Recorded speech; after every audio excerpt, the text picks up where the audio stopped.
Welcome back, everybody, to America's Mom. I'm your host, Sherronna Bishop. Great to have you all back with us. It is March 12th, and it is also the day that Ukraine decided to drop a bomb on Moscow. Probably not the brightest move of their whole entire war effort.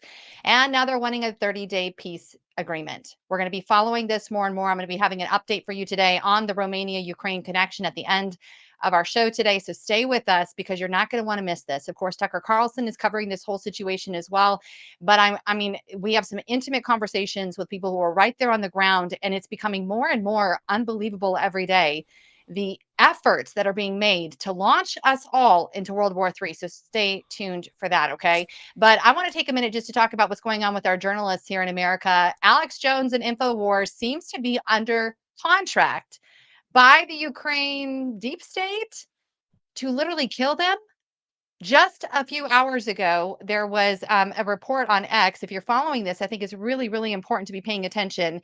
There was a report on X that actually journalist Jamie White, who works for InfoWars, was murdered. In fact, if we can put that up on the screen, please. I just want to show everybody this young man, Jamie White, was murdered right there in Austin, Texas, shot.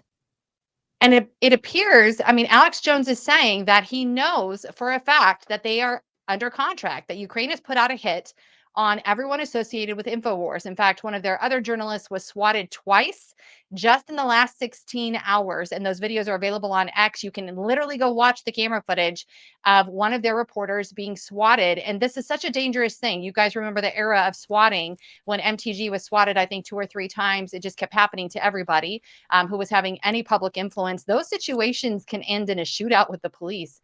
The police can even end up being the ones who take you out, and they don't even need a contract from any deep state in Ukraine or CIA in Ukraine. But more than that, I want to just have you take a listen to this. This is really bizarre. It's very unsettling.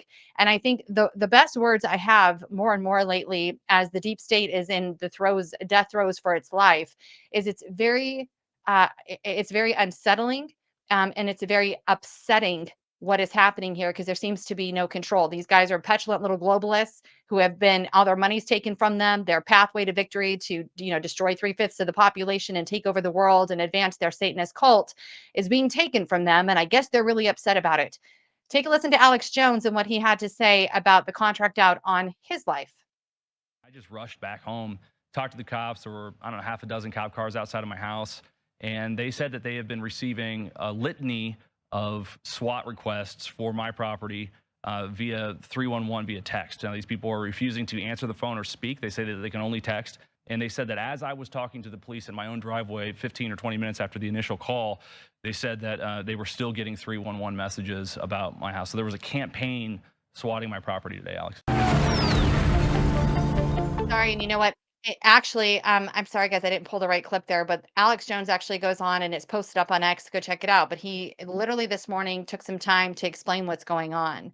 This is really concerning. He believes that this is part of the Ukraine deep state effort to shut down the most connected, the most influential voices that are out there talking about the CIA connection with Ukraine. Now, to me, it feels like common knowledge at this point. I think we all understand that there was a personal investment from the US on those biolabs that have been sitting on the border of Ukraine and Russia that they tried to deny existed. We, of course, know for a fact that all of the money we sent over there was laundered through George Soros's over 500 NGOs in that country, and none of it went to the orphans. None of it went to the children. The latest death count in Ukraine for the soldiers exclusively is 1.2 million. And we know that none of that money went to any of the families, saw any help or support for the children. And if it was not, of course, for the kindness of a billionaire there in Ukraine looking out for the orphans, they wouldn't be taken care of, and we'd have a whole lot more deaths than that in Ukraine. It's a bizarre time right now. The connections that Alex Jones is making, I honestly wasn't even that aware of the coverage they're doing for Ukraine. So pay attention to this. I think when we start murdering journalists, which is actually a common practice in Ukraine, when we had former General Prosecutor Mr. Pushkin on, he talked about that. He investigated several of the murders of reporters and journalists in Ukraine who were talking about how perverted the government really is in Ukraine, and they were murdered, beheaded. One of them never found his head. So we're going to keep an eye on that. If you think elections don't matter, I think Ukraine's a great example of they absolutely do. Because what Biden allowed over there, not only allowed, but propagated, we've all heard the audio of him saying they needed to fire the general prosecutor of Ukraine because they were going to investigate the connection between Hunter Biden and an oil company there in Ukraine. And it was going to come back to Biden and it was going to come back to bite him right in the you know where. Well, that kind of involvement speaks to the importance and significance of securing America's elections. I don't believe anyone voted for Joe Biden in the numbers that they are trying to tell us that they did. We know that Trump won in another massive landslide. We have all the data. We've seen the CVRs. We know exactly what happened in the 2020 election. And as more and more information comes out of that, and we realize that our elections were stolen because we've been surrendering our elections to an electronic voting system that we have that has zero oversight, none. Because just to remind you, the contracts that are entered into by the secretaries of state and these electronic voting machine companies do not allow your election clerk to open them and see what's going on inside. In fact, Colorado has banned audits altogether of these electronic voting machines. Can't do it. You cannot know exactly what happened in your own election. And it's going to lead to more crisis like we're seeing right now in Ukraine. Because when America has selections rather than actual elections, you know it is not for the benefit of the American people. And as someone who knows a lot about that, Will Huff is joining us from Arkansas. You've seen his face a lot talking about how extremely important elections are.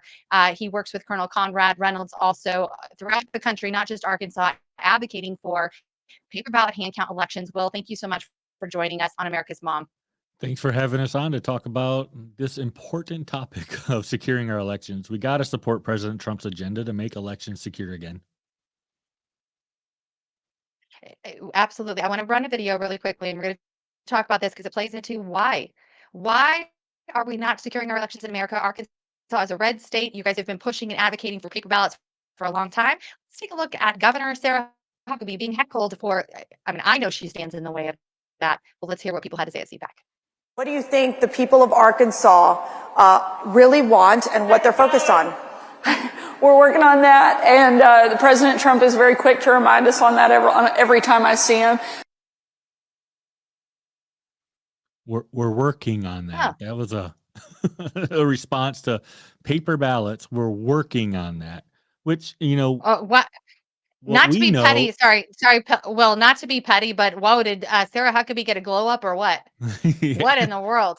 I almost didn't recognize her there for a her minute. appearance is very different from when she was the press secretary. Well, she's made quite the changes. But one thing that hasn't changed is she hasn't come out and supported the President Trump's agenda to move to hand marked paper ballots, hand counts, and getting rid of the electronics out of the elections. She is actually signed legislation that's worked against the paper ballot movement.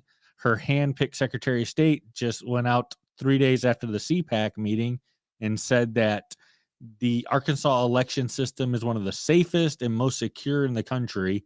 And Arkansas uses 100% ES&S. It's e-poll books, touchscreens, tabulators, everything controlled by an unknown company. Like, we know the name of the company, but we don't know who owns the company. We don't know how they make their money.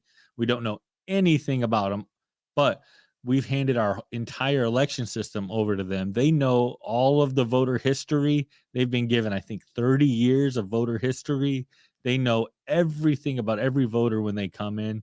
There's absolutely no way they don't know how you vote because they're controlling the whole system. When you check in, when you get your ballot printed, when you do the touchscreen and put it back in the tabulator, I'm betting they can connect your check into the e-poll book, that what you did on the touchscreen, to the tabulator, and they know how you are voting. And but I just want to talk about, we talk about paper ballots all the time. That's the easiest thing to market is paper ballots, but it's the election system that needs to be overhauled. We have to have the ability to not have our poll books taken advantage of.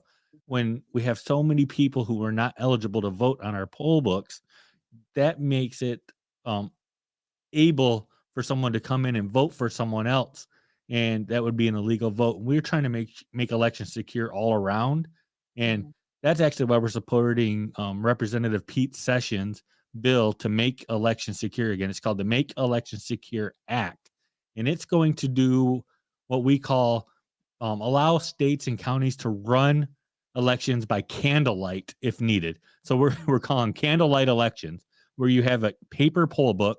That paper poll book is going to have a signature area. The voter has to sign in the poll book. Above that is something. Let's put that up. We actually have the press statement coming out from Congressman Sessions out of the state of Texas. You guys, the great state of Texas. This is coming out of, and yeah, let's kind of go over the highlights of what this bill is going to do. You can read them, and I'll respond Yeah. with you. Well, absolutely. One thing I do want to kind of back up for just a second with this. I miss the days when you had to take the poll books, and if you were really a deviant, you would shred them. Mm-hmm. You did the physical shredding, which I have witnessed that. I have seen that happen in my own county, in Mesa County. They shredded the poll books. I miss those days. Now they just delete it. But it's a really significant thing. I do want to just kind of backtrack just a second with Huckabee. I don't want to let her off the hook here, because just to remind people who are watching right now, Sarah Huckabee advanced legislation purposely working against the counties who wanted to go to paper ballot hand count. She signed off on that legislation that would punish you guys essentially and require you to pay for your own paper to run a paper ballot hand count election. Was that ever reversed? Was it ever No, reconciled? it's still there. So what happened? There's a guy named Kim Hammer. He's a state senator, and he has his minions. Specifically, it's Representative Ray here. They go and they're trying to remove the abilities for counties to go to paper ballots, and not only that, they're targeting those counties that do go to paper ballots for punishment. So we did have one county that had changed the paper ballots.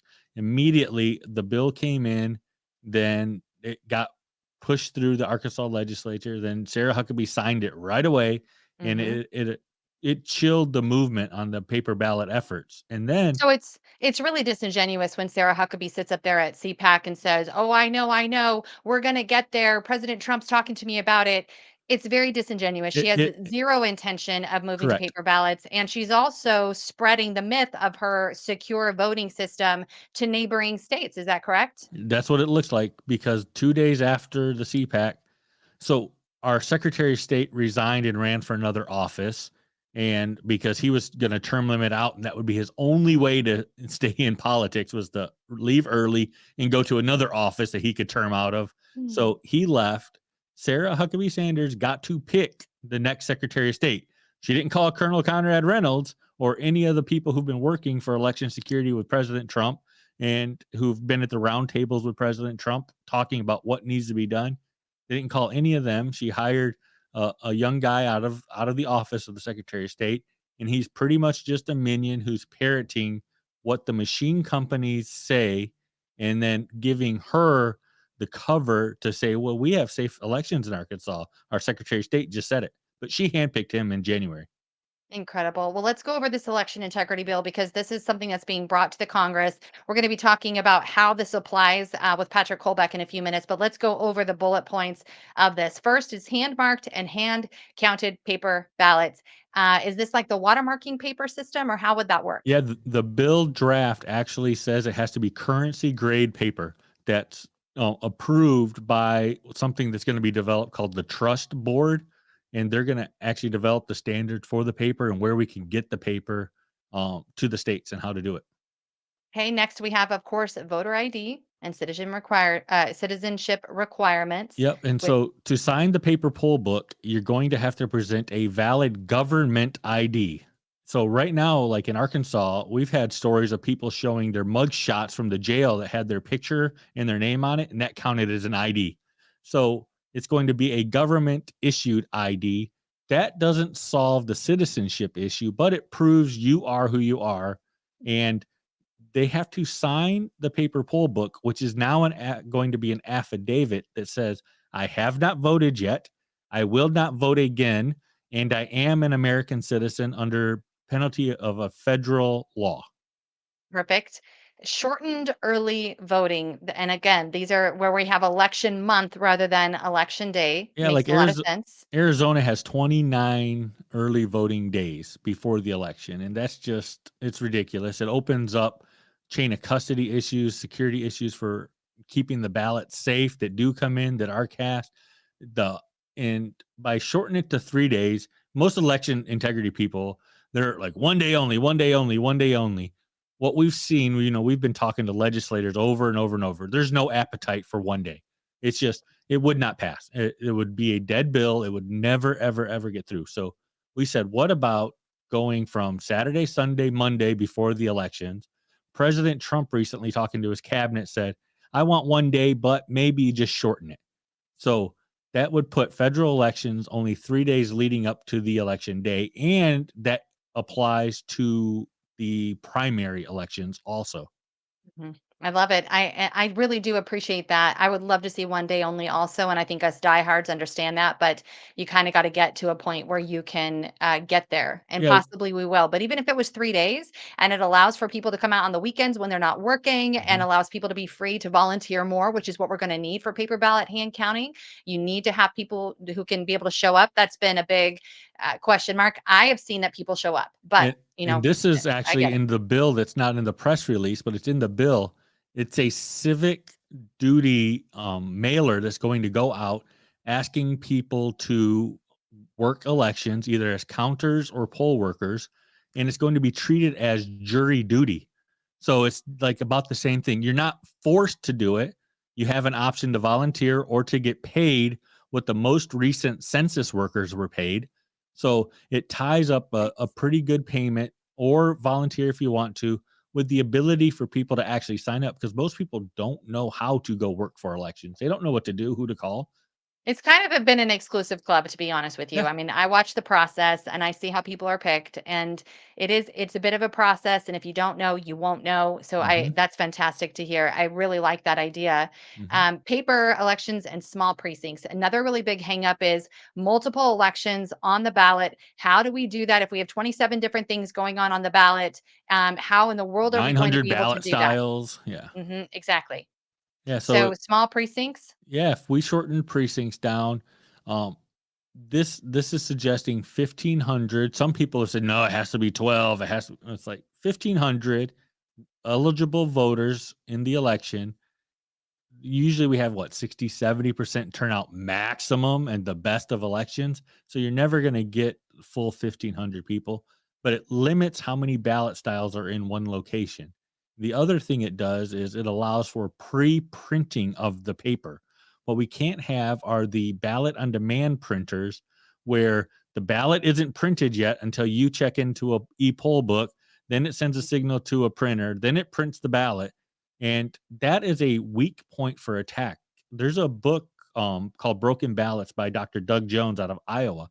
And they pointed out that the ballot on demand printers are a soft point for attacks to slow up elections, because if you break that printer, the lines get long, people will leave and they won't vote. So now you just rigged elections by causing people to leave in an area that that those people might vote against you. Like, let's say I want Republicans elected.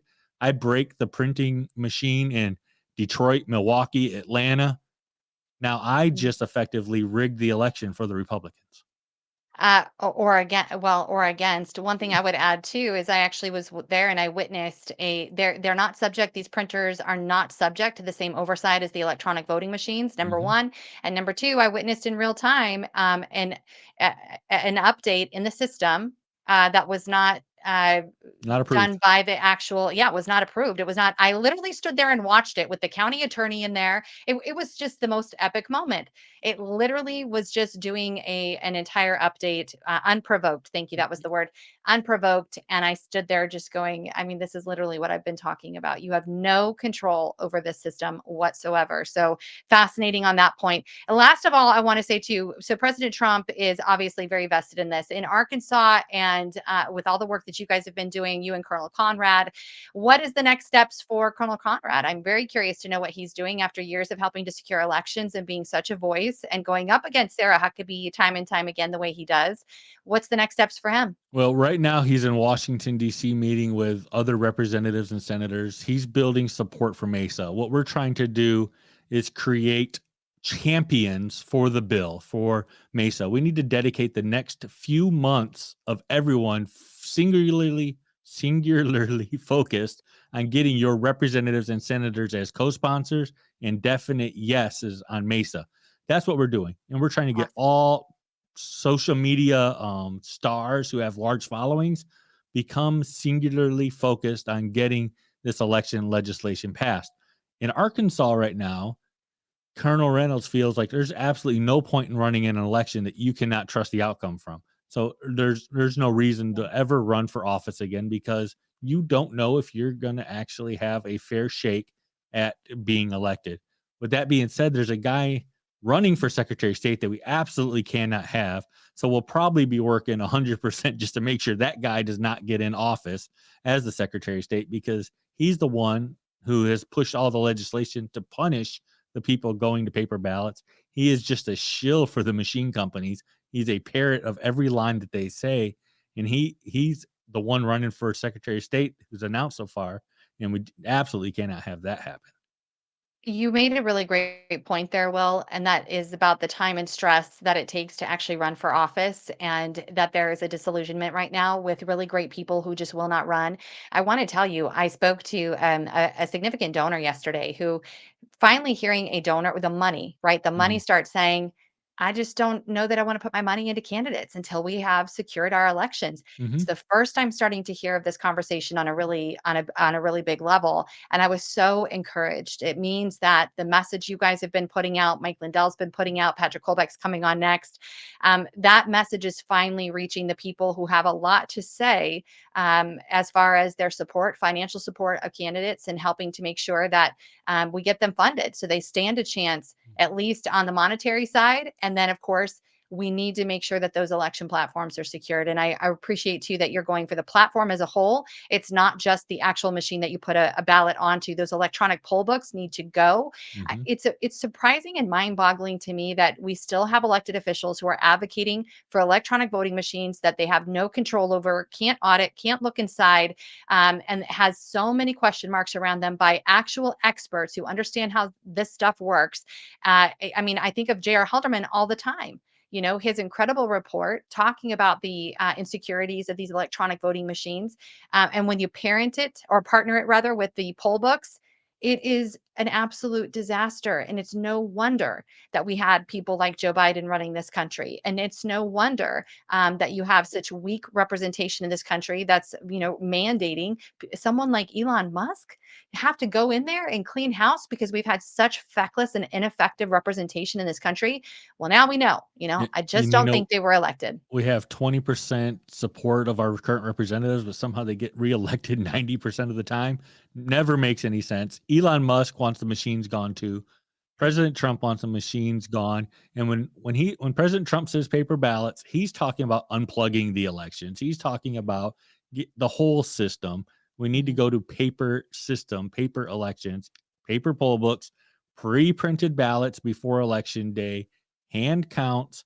If you need to use a tabulator later to just check to see if an audit might be needed on the hand count, that there might have been funny business in the hand count, okay, maybe you can do that if you want to spend that money on it, but it's not necessary. It's not mandatory. And that's what we're going for. We're going for the whole system to have candlelight elections, and we're trying to get it where there can never be electronic manipulation or glitches standing between it.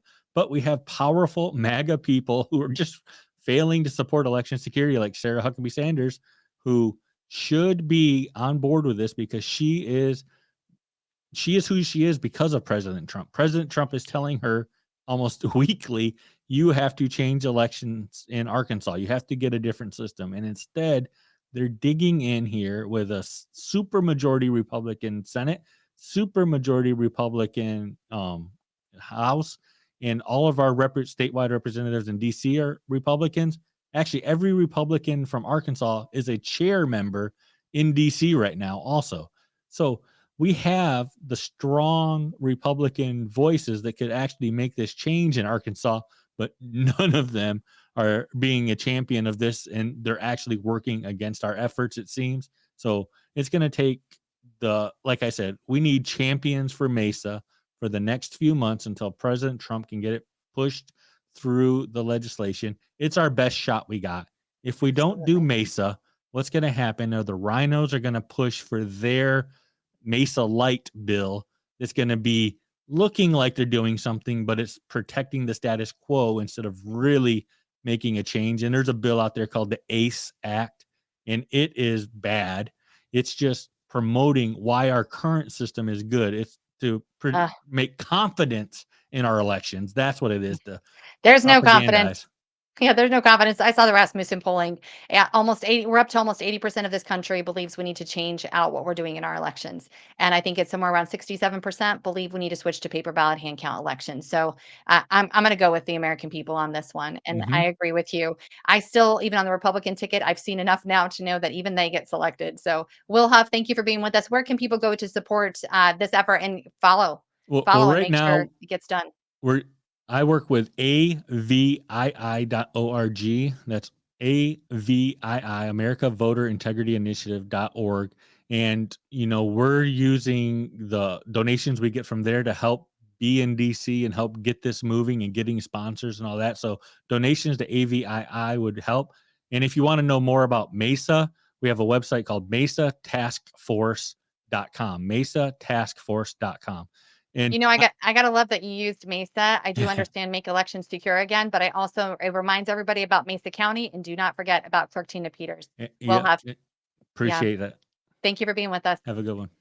All right, everybody. Well, before we bring our next guest on, you've got to take a moment to acknowledge our great sponsors here that keep us going. And again, it's all about America first. It's all about American production. It's all about American manufacturing.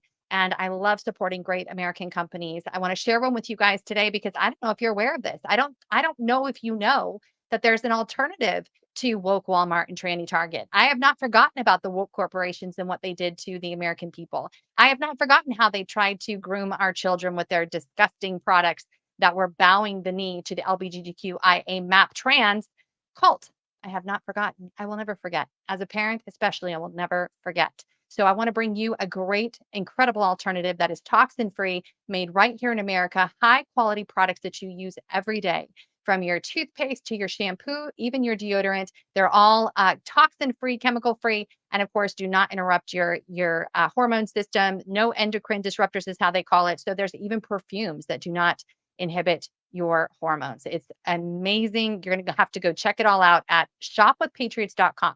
You're going to head over there, sign up for more information, and then one of our great American workers is going to contact you and help you to be a part of this amazing club. Again, go to shopwithpatriots.com. At this point, I've been with them for 2.5 years and I use everything. I mean, everything from the body care products to the snacks to the protein, all the supplements. It houses my very favorite and most effective berberine I've ever used in my life. If you don't know what that is, look it up. It's amazing. And go check out everything they're doing. I mean, truly, Peter Navarro, Steve Bannon, President Trump said the fastest way to get America back on track is through American manufacturing. And right now, as we are returning industries back to America, it would be such a great decision to partner with a company that already brought everything back home straight to you. It's a 40-year-old company standing loud and proud for America first. Go to shopwithpatriots.com and go check it out today. Well, as everything is kind of rolling and crazy in this country, in a good way, I think it's a good way. There is, again, a lot of kicking and screaming from the petulant globalists who thought they had it in the bag. It's Hillary Clinton all over, throwing a fit on election night of 2016, thinking I was supposed to win. Why? Because it was rigged in her favor. She believed she was going to win that race because it was already rigged in her favor. But you, the American people, came out so strongly, so loudly, even Democrats saying there's no way Hillary Clinton will ever represent me, that you surprised them. And they did not get their way. Here we are now in 2024. The deep state globalists are kicking back. And to hear stories like Will just shared with us, that we have strong Republican governors like Sarah Huckabee Sanders resisting paper ballot hand count and advocating and pushing for electronic voting machines, not only for her state, but selling the idea to neighboring states like Louisiana. Hey, Louisiana patriots, you guys better sharpen up over there and get talking to your legislators because it looks like they're going to bring that whole system into your state. I don't know why. I don't understand. After everything we've been through and the consequences of rigged elections in this country for the last 5 years, I do not understand what's happening here. But I suppose there's nobody better to talk about this than the author of the 2020 coup and former senator of the state of Michigan, which is a whole nother beast over there, Patrick Colbeck joining us. He is the head of the Election Crime Bureau, works for Mr. Mike Lindell, one of our favorite patriots and election deniers. Just kidding. Election advocates, secure election advocates. Patrick, thanks for being with us on America's Mom. I just always get a kick out of this whole you're an election denier thing. I still don't understand what that is. I feel like they could have used better terminology. Well, I'm not getting tired of the golden age that we find ourselves in right now. I think things are headed out of the gate very, very nicely, and we got to keep the momentum up, which is why I appreciate your previous guests there with Will Huff and Colonel Reynolds with that Mesa Act. You know, I'm kind of a cynic when I look at different legislation that's out there. As a former legislator, I kind of like peek under the hood quite a bit. I'll tell you, this is the best darn legislation around election integrity that I have seen out there. I'm confident that if we were to actually pass this legislation out at the federal level, and it would be great to pass it at the state level as well, don't get me wrong, but if we passed it out at the federal level, I'm very confident we could restore election integrity, provided we go to the next step and actually start enforcing our laws. So that's the key part. It is. So that so we kind of walk through the highlights of the bill that's being brought forward by Congressman Sessions out of the state of Texas. Not surprised that it's coming from Texas. We have a lot of challenges in this state that I was not totally aware of. People don't understand that evil just doesn't rest. It just doesn't. And even when you think you're living in the land of the free, you have all of these conspiracies to undermine freedom. And that is what's been happening. So to see a bill like this, what are you saying to people, for people to do right now? What is the call to action? He's provided the bill, but what do the American people need to be doing now to make sure that that bill sees the light of day in Congress and gets passed? Well, I'm calling for everybody. First of all, I'll put a little summary of the bill up at the electioncrimebureau.com. If you go right there to the homepage, it highlights that number one, get spun up on it. Don't talk about something you're not comfortable with, that you haven't read or you don't understand. Go read the bill, get a good understanding of it. And then once you got a good understanding of it, go promote it, push it out on social media, and then contact your representatives to get co-sponsors. Because if they get 218 co-sponsors on this bill, it's going to pass. That's just the math. You got 435 reps. So push for the co-sponsors right now as it's being developed. That'll get it to the House floor in a hurry. We still got to work on the Senate, but you can also ask for U.S. senators to put out messages of support. They can't technically co-sponsor a House bill, but they can put out messages in support of it, saying that they want to see it get passed. So there's a lot you can do. Go to electioncrimebureau.com, and there's some action steps there you can take. Well, and in keeping in mind, we have the majority in the Senate. We have it looks like we're going to pick up another seat out of New Hampshire. Actually, the Democrats not going to run again. We're going to pick that seat up. There's nothing really salvageable about the Democrat Party right now. And so, again, it's concerning to me that we have Republican representatives who are strong, outspoken, MAGA type representatives who are rejecting this outright. Do you have any suspicions of why? I'm just confused. And I think, especially when we see someone like Sarah Huckabee Sanders, I mean, she was such a great proponent for President Trump's agenda in the first term. We loved her. We loved listening to the press conferences. I've seen her in action before. And it baffles me, Patrick. What am I missing? What do we not understand? What is their argument for keeping the machines? Well, I'll tell you, I'm going to switch around the perspective a little bit, because what I've noticed that if we go into whack-a-mole mode on people that aren't doing what we think that they should be doing, what happens is that more and more people inside the Beltway, inside their circle of trust, just reinforce their, hey, way to stand up against these guys, way to stand your ground, all that kind of stuff. And in caucus, when you go off and single out a member of a Republican caucus, like in the Senate or in the House, they end up rallying around that individual instead of rallying around the people who put them into office in the first place. So my recommendation on it, rather than focus on Sarah Huckabee, is you find governors that are doing the right thing. You find representatives like Congressman Pete Sessions that are doing the right thing, and you give them all the airtime, all the adulation, all the press, all the media that they can handle. And I know the dynamics inside the caucus. Then they start looking around at each other saying, how do I get some of that action? Because that's free advertising. That's what people raise money for to get reelected in the first place. And if you can get it for free via earned media, you can get the word out. They like that, because not only is it free media, but it also means that they've got more, they're on the side of the people, and they're going to get more votes in the next election. So that's kind of the way I kind of push for advocacy, just because I've seen what happens around circling the wagons when somebody gets pummeled by the grassroots, if you know what I mean. That's a great point. It's like what you resist persists, and I guess we definitely don't want attention there. We've got to get this bill passed. Tell us, I want to hear the update on Michigan. It is wild. If you guys are not following Patrick Colbeck on X, you need to jump over there. It's actually not like Days of Our Lives because it actually does change and there's new information all the time. I was going to say it's like Days of Our Lives, but it's really not because there's a new suspenseful chapter like every week when I go check out to see what's happening there. What is your crazy Jocelyn Benson doing now? Well, she's stealing our elections, which she's been doing for the last 4 years, and we got to stop her. And the good news is, in the 2024 election, Republicans took back control of the Michigan House, and they got a 58-52 seat advantage.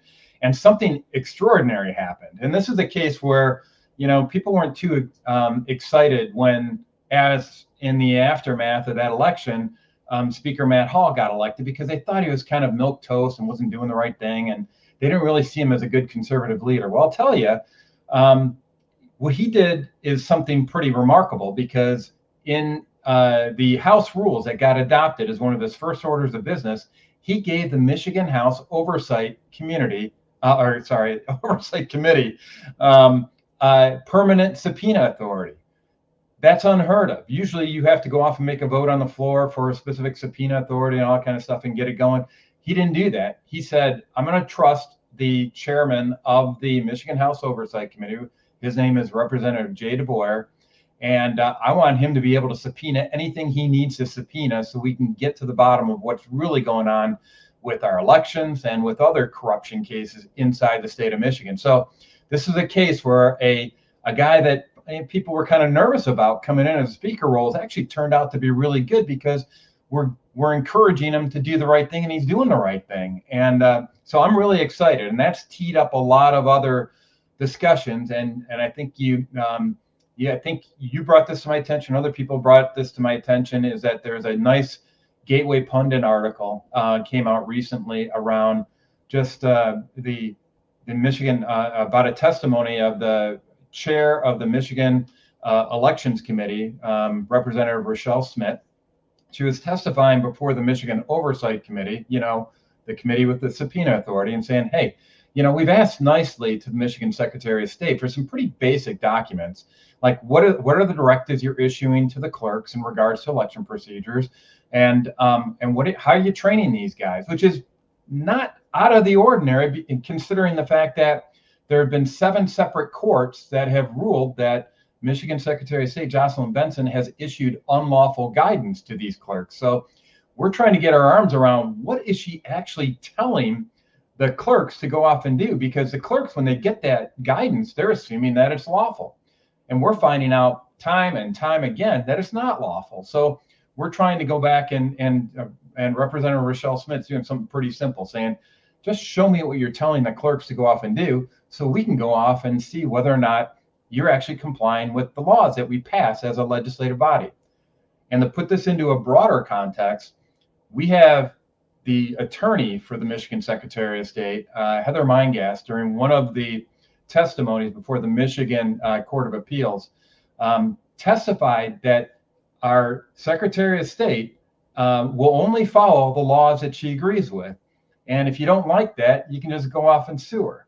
So what we've got is a pretty rogue Secretary of State. And so we've got finally a legislature under Speaker Hall, under Representative Jay DeBoer, who's chairperson of the Michigan Oversight Committee, and under our new Michigan House Elections Committee chair, Rochelle Smith. They're holding these guys accountable, and it's fun to watch. I think too, I was thinking about the election, the Election Assistance Commission also, Patrick, on a national level, because again, everything that's happening in our states and the corruption in our elections, it goes on to affect the whole country, and then it goes on to affect the whole world. I mean, we're going to give an update on Romania in just a minute and what's happening there. In Ukraine, it's a direct impact on America's elections. They're experiencing what they're experiencing because of who we had in office for 4 years. I mean, and then years before that too. So when we're looking at the oversight nationally, the Election Assistance Commission is an organization that should be a committee that should be overseeing all of this. To your knowledge, has there been any movement on that, on appointing new commissioners to oversee federal elections? I know they've been requested, and I'll tell you, Mike Lindell, back when we were at CPAC a couple weeks ago, he actually met with President Trump. And in the wake of that meeting, and I can't say there's direct causality on this at all, but I can tell you some good stuff has happened in the wake of that meeting. About a week after that happened, we saw the Department of Justice issue a statement of interest in support of Tina Peters' appeal in Colorado of her sentencing. So that was a good sign. I've also seen that my white whale of all time, the Center for Internet Security, has now been defunded as a result of the DHS under Governor Kristi Noem, who was somebody that was not, frankly, a big rah-rah election integrity lady, but now that she's in DHS, she did probably one of the most powerful things she could have done, in my estimation, which is get rid of the wiretapping of our election systems in all 50 states by defunding CIS. And I'm chronicling, by the way, all these victories up at electioncrimebureau.com. So if you just go there, click on the victory tab. And as I hear about them, I'm putting them up there. Also, you've heard about what's going on with the money laundering mechanism known as Act Blue. That's being essentially all the rats are jumping ship right now in Act Blue. So there's some really good things happening, and I want people to be encouraged. Patrick, we have to rewind for a second. I want to make sure that the American people heard what you just said. There was a program to wiretap our elections? Oh, yeah. Well, everybody, if you've heard of Albert sensors, or if you've heard of the Election Integrity Information Sharing and Analysis Center, that was an organization that was put in place as a result of a decision made by Barack Obama right before President Trump took office back in 2017, in January of 2017. He designated elections as critical part of the nation's infrastructure. And when that happens, you get what's known as an Isaac Center, essentially a big war room where you can go off and monitor the status of those elections. Well, that led to the development of the EI Isaac Center, the Election Integrity Isaac Center, and they contracted with a non-government organization called the Center for Internet Security. Now, this Center for Internet Security was hired by CISA and DHS ostensibly to secure election systems, which Sherronna, you and I, and pretty much the rest of the world have all been told are not connected to the internet, right? So, Right.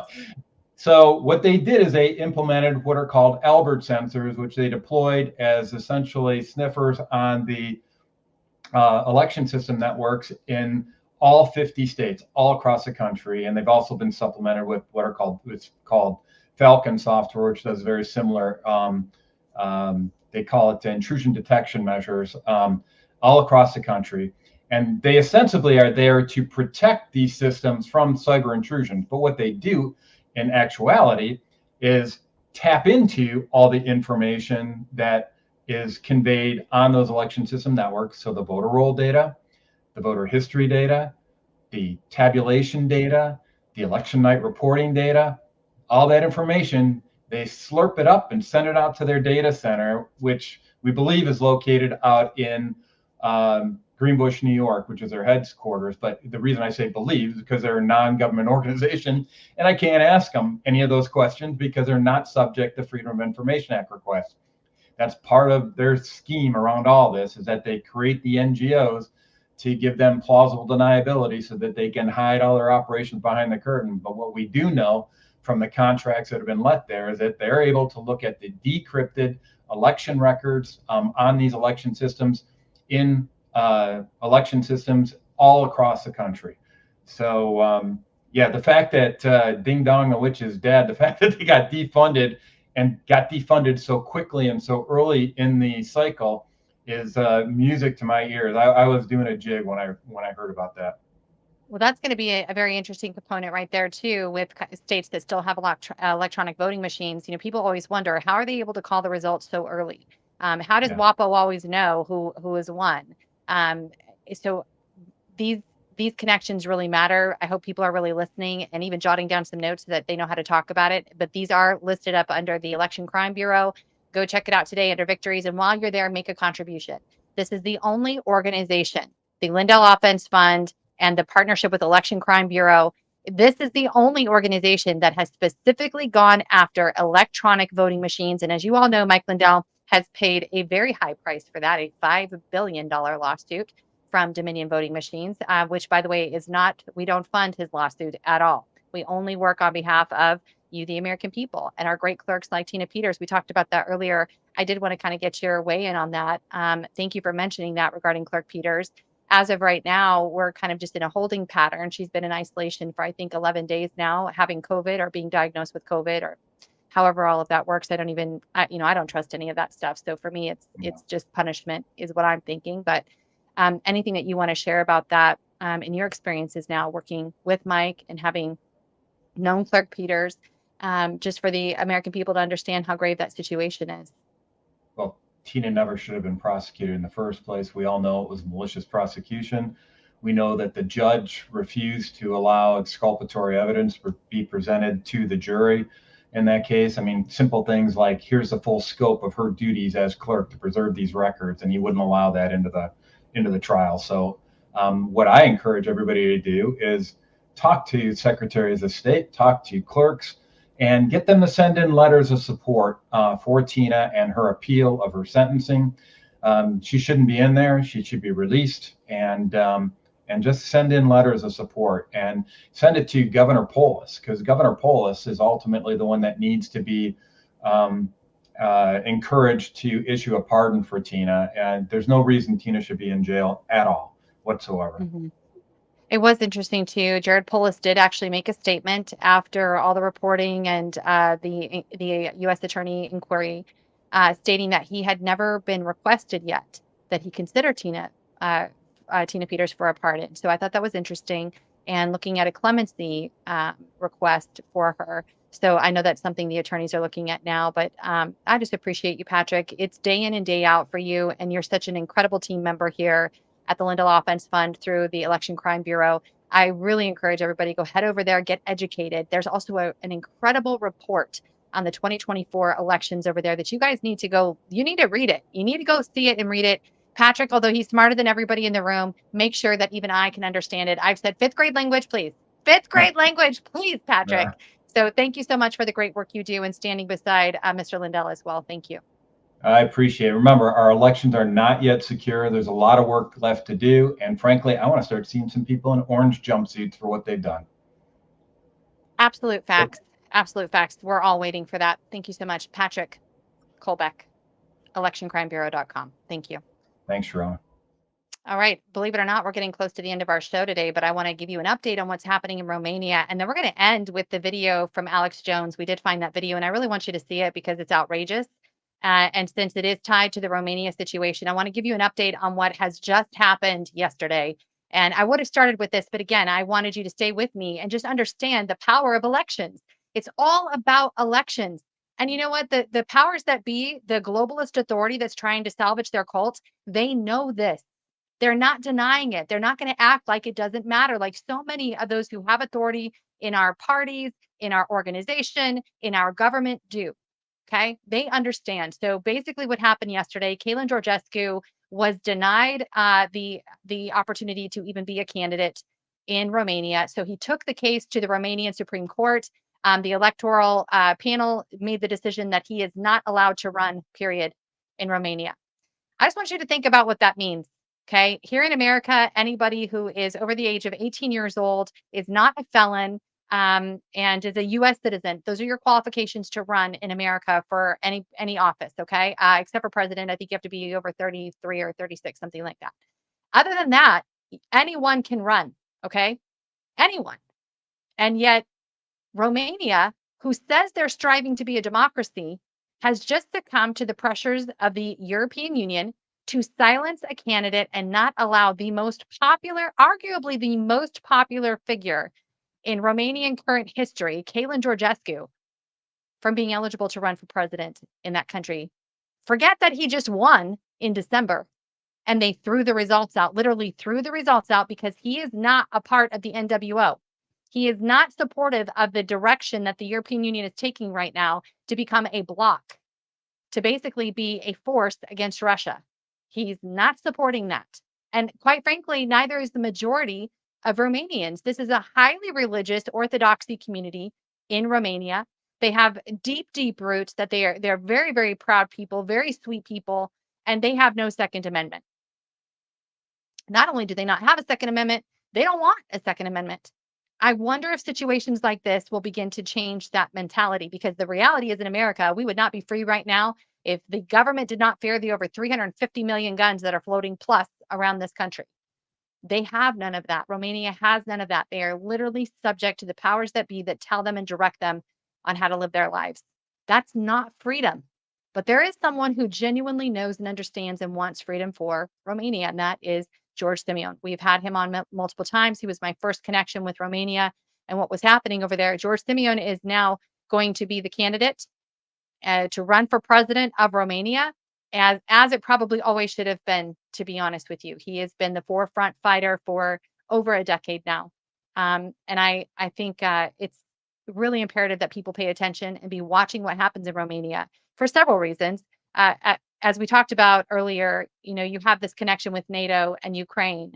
And NATO right now, for the Romanian people, seems to them, they think this is the last stronghold they have to protect them, that NATO is going to be there to protect Romania. I don't see it that way. From what I can see and what I've experienced in the conversations with people over there, and in other countries who are watching what NATO is doing, it seems to me that there's a dubious partnership between the European Union and NATO. The EU has no police force, right? They're just going to round up the nation states and say, you need to contribute this, contribute that, contribute that. NATO is where you're going to have the enforcement. NATO is going to be able to dictate forcibly what happens between the EU bloc and Russia.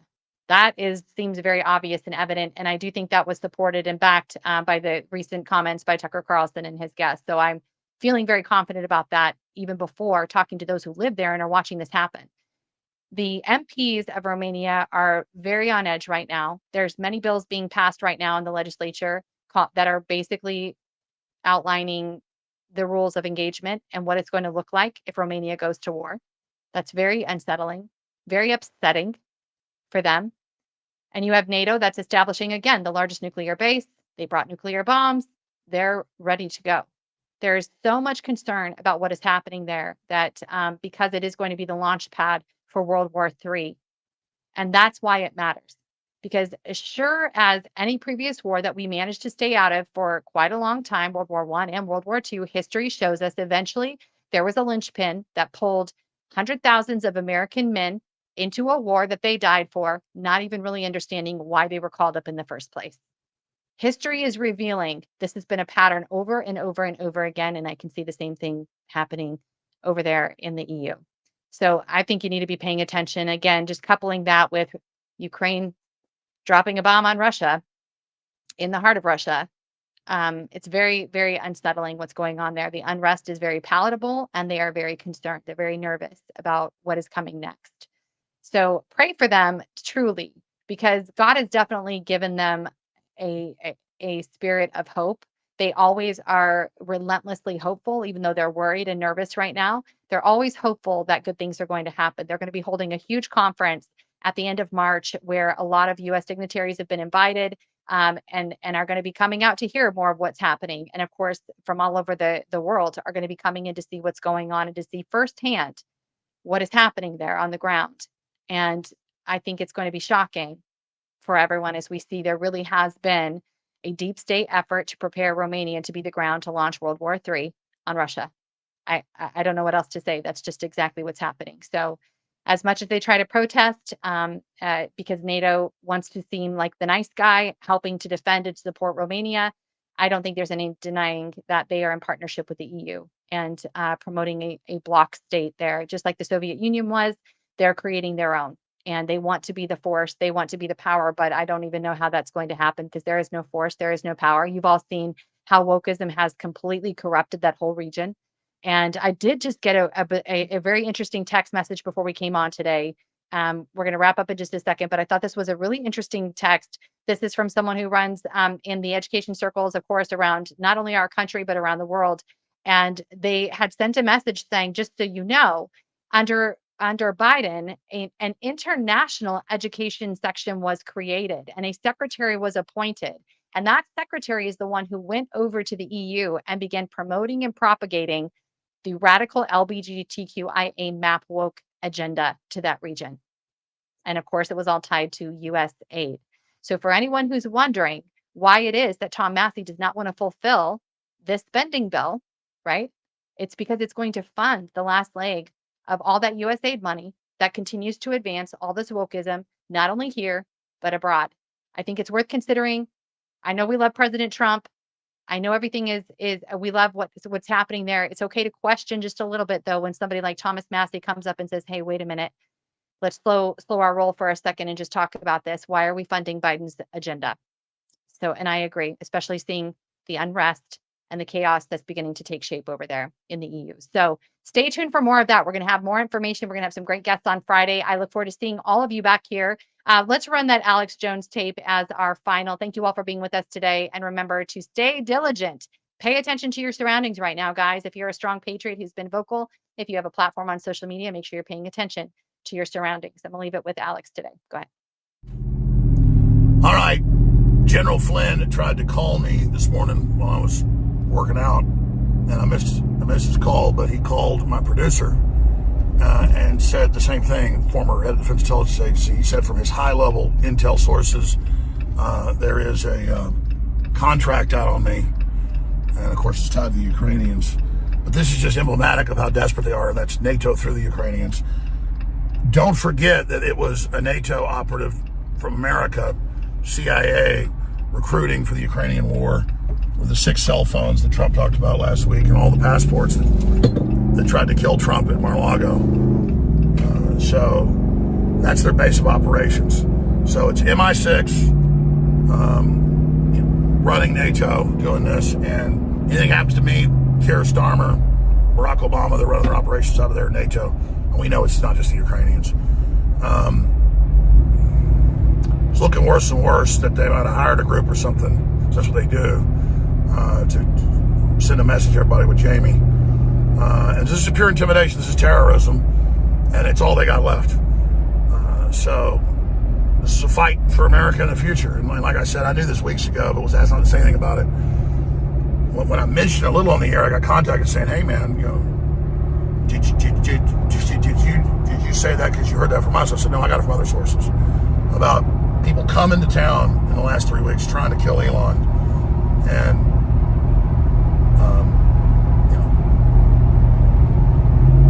that's why I was on Rogan talking about, I might get killed.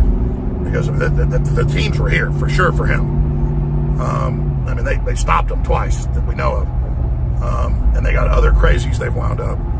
And if I told you what happened last night at InfoWars, not just the swatting in the middle of the night of Chase Geiser and his family, but the stuff coming in, I'm probably going to go ahead and cover it at 11 a.m. today. But the left is disgusting, and they're a bunch of pedophile devil worshippers. And we're winning. They're panicking. They don't know what to do. They think intimidating is going to work. Well, how's it worked out for you so far?